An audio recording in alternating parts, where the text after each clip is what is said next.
오늘은 여호수아 13장 말씀을 같이 나누도록 하겠습니다.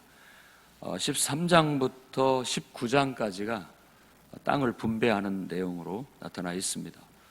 요단 동편의 세 지파가, 정확히 말하자면 두 지파 반, 므낫세가 요단강 동쪽에도 일부가 있고 요단강 서쪽에도 일부가 있게 됩니다.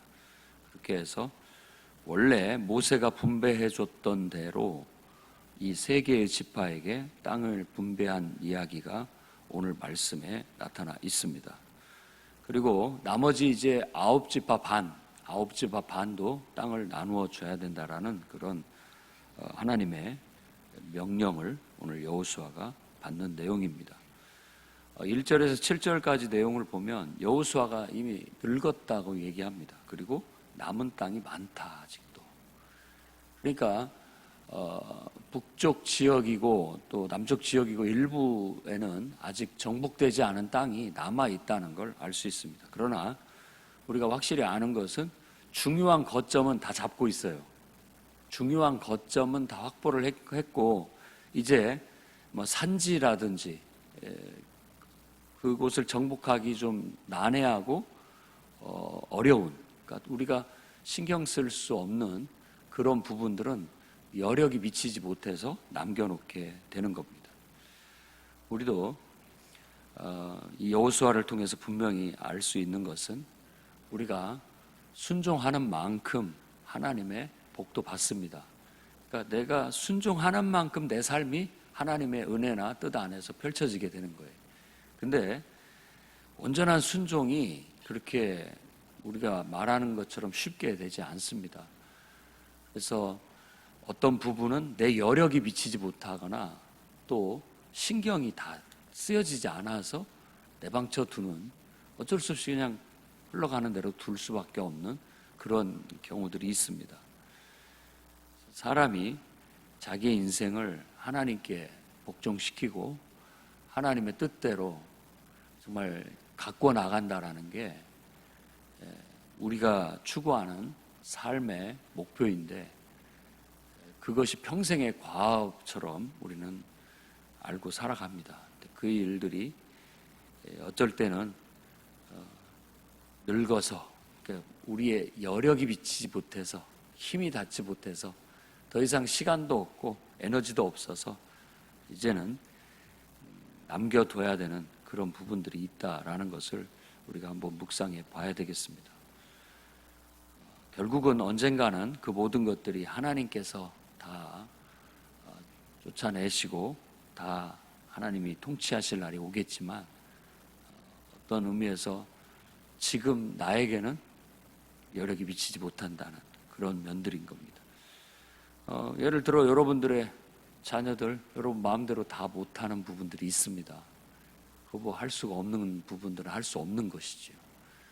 그리고 또 여러분들의 삶의 영역 속에서 유독 그 문제는 하나님 말씀이나 뜻대로 하는 것보다는 내 감정에 치우쳐서 처리하는 경우들이 있습니다.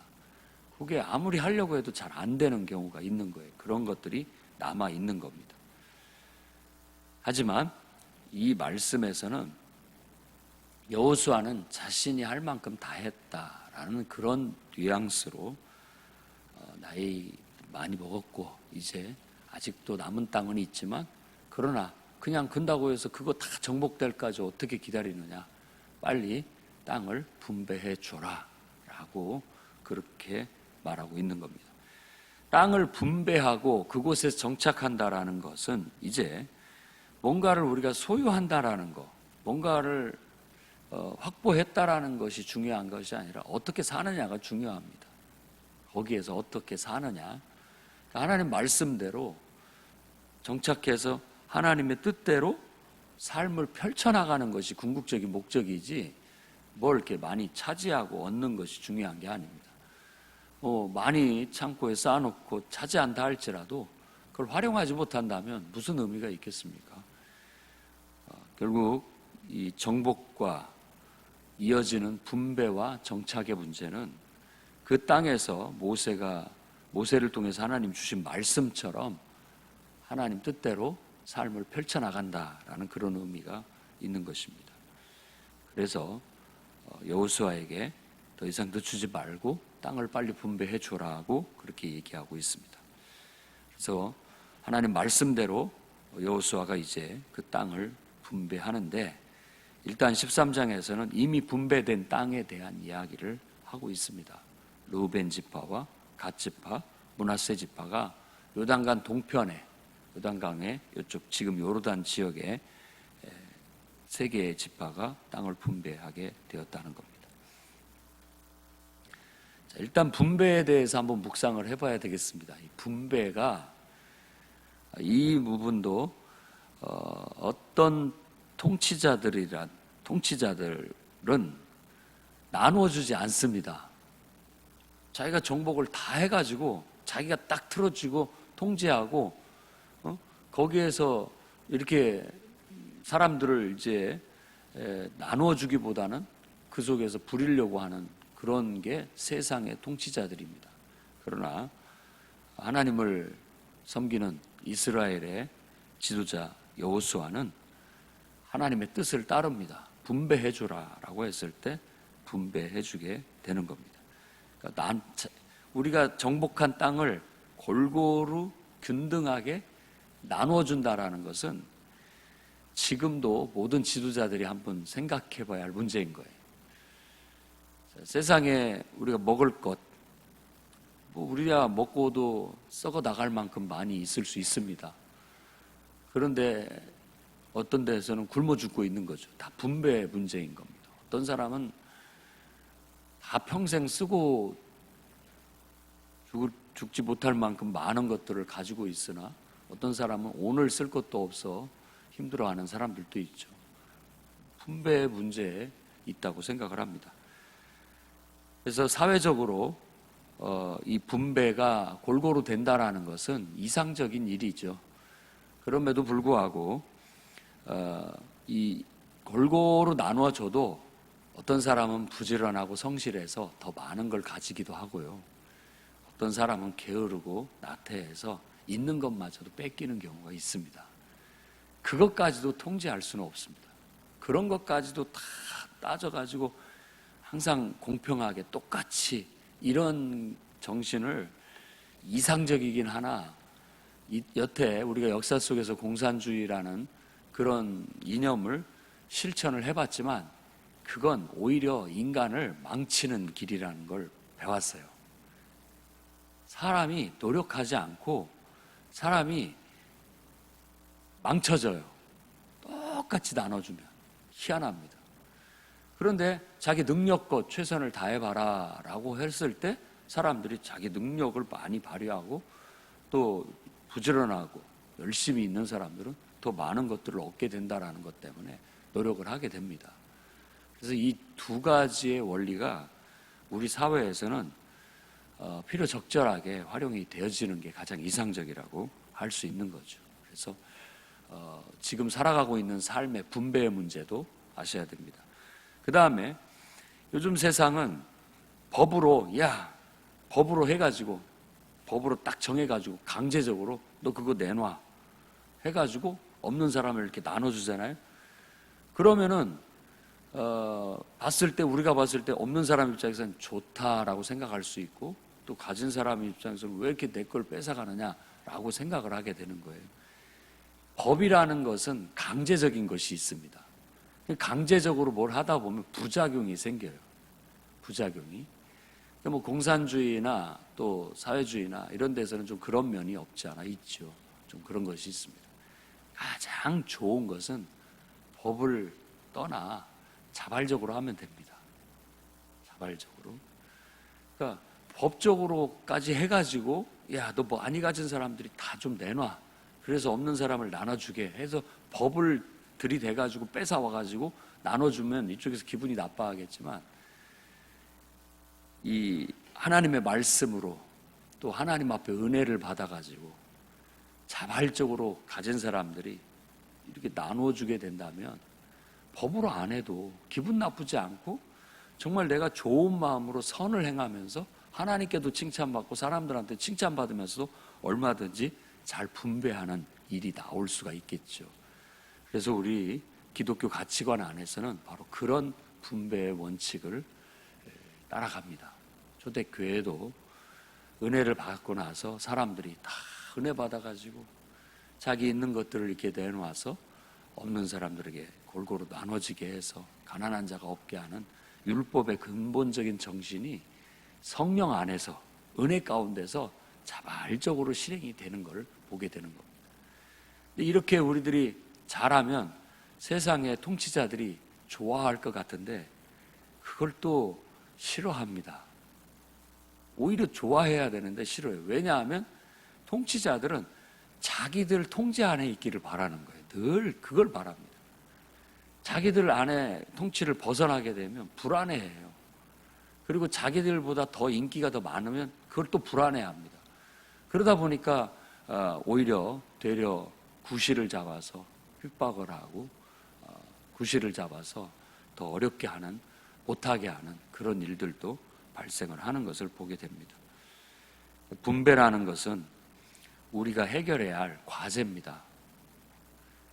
이제 12지파에게 골고루 나눠졌다고 하는데 딱 땅을 쪼개서 그걸 골고루 분할하는 것도 쉽지 않을 거예요. 어떤 사람한테는 더 좋은 지역이 가고 어떤 사람은 더 척박한 땅이 가기도 하고 나누다 보면 어떤 사람의 면적은 조금 더 넓을 수 있고 어떤 지파의 면적은 더 작을 수가 있어요.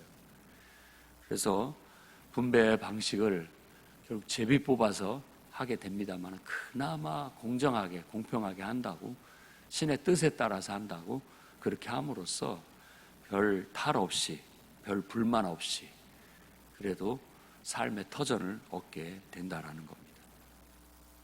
그게 어떻게 보면 이상적인 분배죠. 여러분들도 한번 해보십시오. 골고루 아무 불만 없이 모든 사람들이 다 만족할 수 있는 분배를 한번 실천해 보십시오. 지도자가 그 문제는 쉽지 않다라는 걸 알게 될 겁니다. 정말 골머리를 쓰고 아무리 잘하려고 정말 이상적으로 해서 나는 나름대로 아주 잘했다라고 생각해도 누군가는 불만이 있고 누군가는 못마땅해 하고 누군가는 적대시하는 사람들이 꼭 나오게 돼 있습니다. 이 세상에서는 그걸 피할 수 없는 것 같아요. 그 다음에 하나 더 묵상해야 할 것은 바로 이겁니다.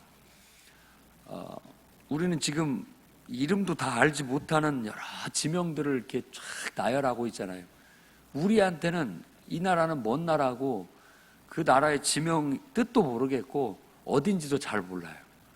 그냥 대충 우리가 머릿속에 또 지도를 봐야 알 수가 있는 그런 지역들이죠. 우리는 그냥 별 의미 없이 이 내용을 지루하게 읽어 나갈 수 있지만 어떤 사람한테는요 굉장히 의미 있는 바입니다.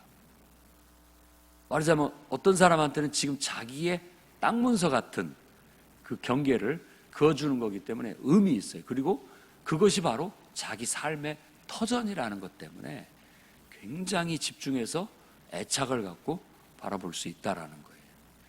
저는 모든 오늘날의 성도들이 이런 말씀을 근거로 해서 자기에게 주어진 삶, 자기에게 주어진 터전을 여러분 존중해야 됩니다. 경외해야 돼요.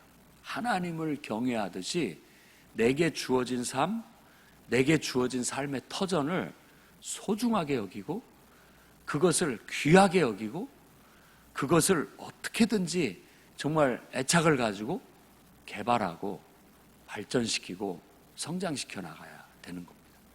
그 삶에 자꾸만 이렇게 그 삶에서 분리돼서 겉돌려고 하지 마시고 겉돌다는 말처럼 겉돌지 마시고 그곳에 착 정착을 해서 이건 내 삶, 이건 내가 살아가야 할 터전, 애착을 갖고 탁 끌어안아서 그곳에 뿌리를 내리고 누구보다도 못지않게 정말 여러분 성장하고 성숙하고 발전시켜 나가야 된다는 거예요. 가끔 젊은 사람들을 이렇게 보거나 어린 사람들을 지켜보면 자기 인생을 소중히 여기지 못해요. 그리고 가만 보면 인생을 겉돌고 있어요. 그 겉돈다는 게 뭐냐면 자기에게 주어진 삶이나 자기에게 주어진 삶의 터전, 지금 있는 것을 소중히 여기지 못하고 자꾸만 자기하고 아무 상관이 없는 딴 것만 쳐다보고 있는 거예요. 다른 데만 관심을 두고 있는 거예요. 그러면서 허송세월을 하거나 자기에게 주어진 삶을 성실하게 살아내지 못하는 경우들이 있을 수 있다라는 겁니다. 행여 여러분들도 그럴까 염려가 됩니다. 내가 지금 있는 곳, 내가 지금 살아가고 있는 이 터전, 하나님께서 주신 삶, 지금 어떤 상황이든지 이게 있다라는 건 그냥 감사해야 되는 겁니다. 감사해야 됩니다. 내가 지금 태어났고 지금 좋든 싫든 누가 봤을 때는 나쁜 것일 수 있지만 나에게는 젖과 꿀이 흐르는 땅으로 너무나도 아름답고 귀하고 광대한 그런 인생으로 받아들여야 됩니다.